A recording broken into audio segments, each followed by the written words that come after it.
De retour dans l'Africa Newsroom, notre invité et journaliste Monica Cher est toujours avec nous, ainsi que nos éditorialistes Samuel Gembok et Daouda Tall.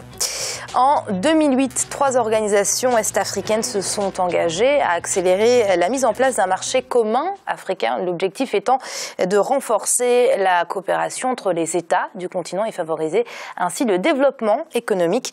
Aujourd'hui, le projet se concrétise, mais timidement. Aminata Diak. Une zone de libre-échange en Afrique. Le projet African Free Trade Zone est en marche et se matérialise petit à petit. Lancé en 2008 par la communauté d'Afrique de l'Est, le marché commun de l'Afrique orientale et australe et la communauté de développement d'Afrique australe, son objectif est d'intensifier le commerce intra-régional et de stimuler la croissance. L'intégration économique est la clé. Nous devons accélérer ce processus d'intégration. On l'a vu dans d'autres régions. Les taux de croissance évoluent bien plus rapidement s'il y a intégration. Il est urgent de diversifier notre économie et nos marchés d'exportation. Pour certains spécialistes, il est nécessaire de répandre le projet d'un marché commun dans les différentes régions du continent pour redynamiser l'économie. L'intégration régionale et le libre-échange sont des boosters de croissance. Certains pays africains, à l'instar de ceux de l'Afrique australe, l'ont bien compris. L'African Trade Zone inscrit dans une communauté de destin économique 26 pays du continent dans le but d'intensifier leurs échanges commerciaux via le libre-échange. Au plan légal, on note également des avancées. Les pays ayant en partage la langue française ont eux aussi choisi d'harmoniser leurs droits des affaires au travers de l'OHADA. Le mouvement en faveur du libre-échange en Afrique mérite d'être amplifié. Le réservoir de croissance susceptible d'être tiré des échanges économiques intra-régionaux est de nature à amplifier le développement de nombreux pays du continent. L'économie du continent africain reste encore vulnérable. Toutefois, l'Union africaine assure que de réels progrès ont été réalisés, même s'il reste encore beaucoup à faire pour qu'une zone de libre-échange semblable à celle existant au niveau mondial voit le jour en Afrique. Selon les Nations Unies, au cours de la période comprise entre 2007 et 2011, la part des exportations intra-africaines était en moyenne de 11% contre 70% en Europe. Samuel, un marché commun africain qui est concrètement réfléchi en 2008. Depuis ces années-là, comment jugez-vous l'évolution ? L'évolution, je pense que s'il y a volonté, il faut déjà relativiser le propos parce qu'il y a certainement une volonté de la part des grandes instances de l'Union africaine et peut-être aussi de quelques pays en Afrique.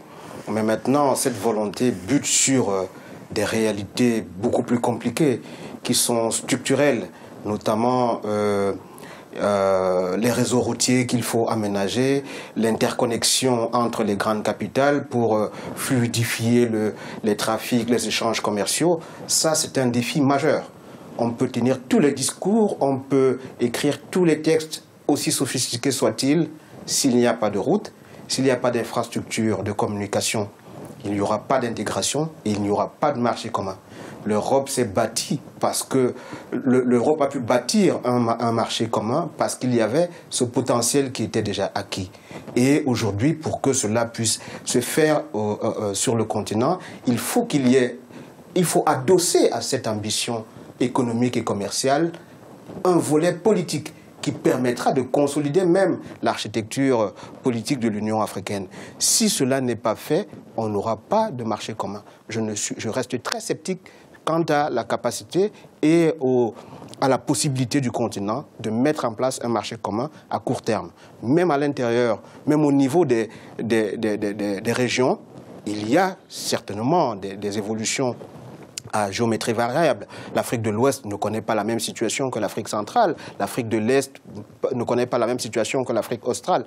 Le Maghreb ne connaît pas la même situation que la région des Grands Lacs. Donc je pense que le grand défi, c'est celui des infrastructures. Daouda, vous partagez le scepticisme de Samuel ? Oui, je partage en partie. J'aimerais être plus positif que ça, mais il a raison, Samuel. La réalité, c'est ça, c'est qu'il n'y a pas d'infrastructure. Pour commercer entre guillemets entre États, il faut des infrastructures. Aujourd'hui, bon, le NEPAD a essayé, en tout cas, des projets dans ce sens, et j'espère que ça va donner quelque chose à l'échelle du continent. Mais ça reste un problème. Les infrastructures, je rajouterais aussi le coût du transport.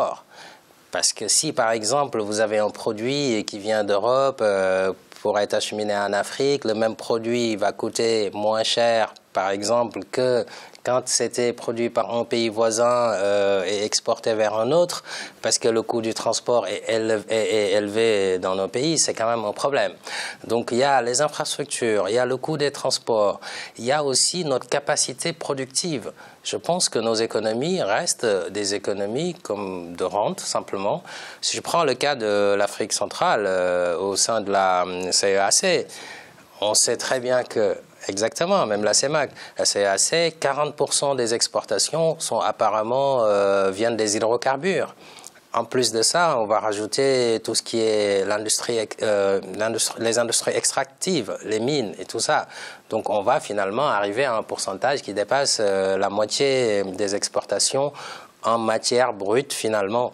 Donc on va exporter ça, les matières premières, vers l'international, vers les pays du Nord et non pas vers nos pays africains, puisque ce n'est pas nous qui vont acheter le diamant ou le pétrole brut, etc. Donc je pense qu'il y a tout à faire, infrastructure, baisse du coût des transports, une volonté politique de commercer, etc. Oui, parce qu'on parle beaucoup de manque d'infrastructures, mais moi je voulais rebondir sur le manque de volonté, parce que lors de la signature du Free Trade Zone entre les institutions de l'Est africain, le président ougandais Museveni déclarait que le grand ennemi de l'Afrique était son incapacité à s'unir. Malik. Je partage cet avis. Les différents politiques, c'est une entrave aussi au développement d'un marché commun. Je pense que c'est d'ailleurs la raison première. Bien sûr, on a parlé du maillage des infrastructures, c'est très important pour réduire les coûts de transport, comme l'a dit Daouda. Mais les différents politiques, ils empêchent toute initiative en ce sens. Déjà, on a du mal à réussir à faire émerger des intégrations déjà sous-régionales sur le plan économique. Déjà, quand on arrivera à ça, ça serait une bonne chose. Ensuite, nous pourrons imaginer... Ne soyons pas trop idéalistes, mais on pourra imaginer un marché commun africain. Mais déjà, il faut déjà améliorer la situation des espaces régionaux. Voilà. Et on va passer aux chiffres du jour. 64% des marchés informels ont été éradiqués en Algérie dans le cadre d'une opération d'assainissement débutée en 2012. Malik, que vous inspire ce chiffre ? C'est une bonne chose, c'est une bonne nouvelle. L'économie informelle, c'est toujours quelque chose d'embêtant pour l'État qui n'arrive pas à avoir des recettes fiscales. C'est des recettes fiscales en moins.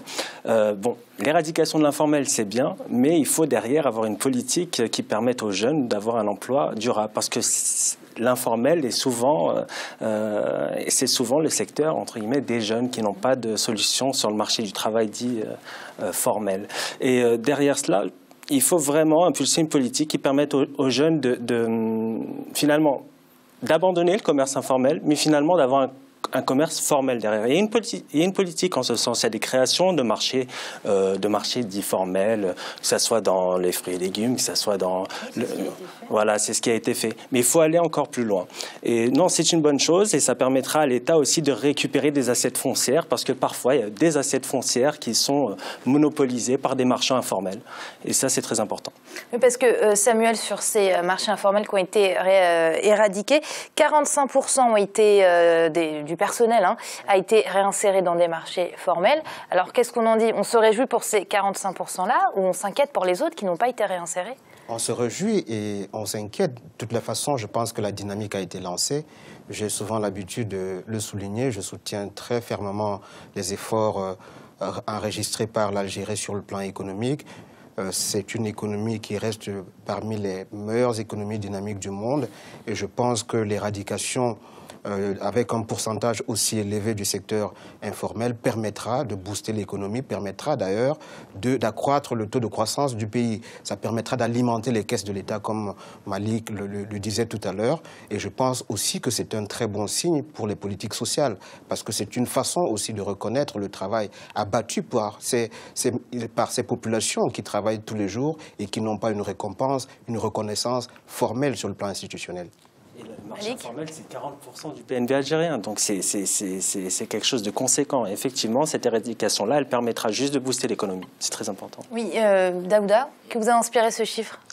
Très intéressant aussi, je rejoins l'analyse qui a été faite par Malik et Samuel. Il faut même aller au-delà de ça dans la mesure du possible, parce que ça permet à l'État d'avoir plus de contrôle sur l'activité économique, sur les agents économiques. C'est aussi toutes les tout ce qui est perte au niveau de la fiscalisation, ça permet aussi de récupérer des recettes fiscales, lutter contre l'évasion fiscale, même si c'est des petits entrepreneurs, c'est important. Et puis les formaliser, ça peut leur permettre d'être plus compétitifs aussi et de devenir des entreprises formelles. Moi, je soutiens toute politique de modernisation de l'économie, mais je dis aussi attention, surtout dans le contexte des autres pays, il faut suivre l'exemple algérien, mais pas n'importe comment, parce que quand on est un marchand ambulant et qu'on se débrouille dans une petite capitale africaine, bon, il peut y avoir des politiques de recasement avec des marchés et tout ça, mais il ne faut pas exclure du jeu économique ces acteurs informels et les laisser pour compte. Là, par contre, ce serait très dangereux. Donc l'Algérie réussit bien, il faudrait que les autres pays s'appuient sur cette expertise pour bien faire les choses. Merci Daouda, ce sera le mot de la fin. Merci d'avoir été avec nous ce soir. Merci Amira, bonsoir à tout le monde. Merci Samuel. Bonsoir Amira. Et merci à vous également Malik qui nous a accompagnés. C'est donc la fin de cette émission, mais l'Africa Newsroom, c'est pas fini. On se retrouve demain pour un dossier du jour consacré au statut de l'opposition politique. À très vite.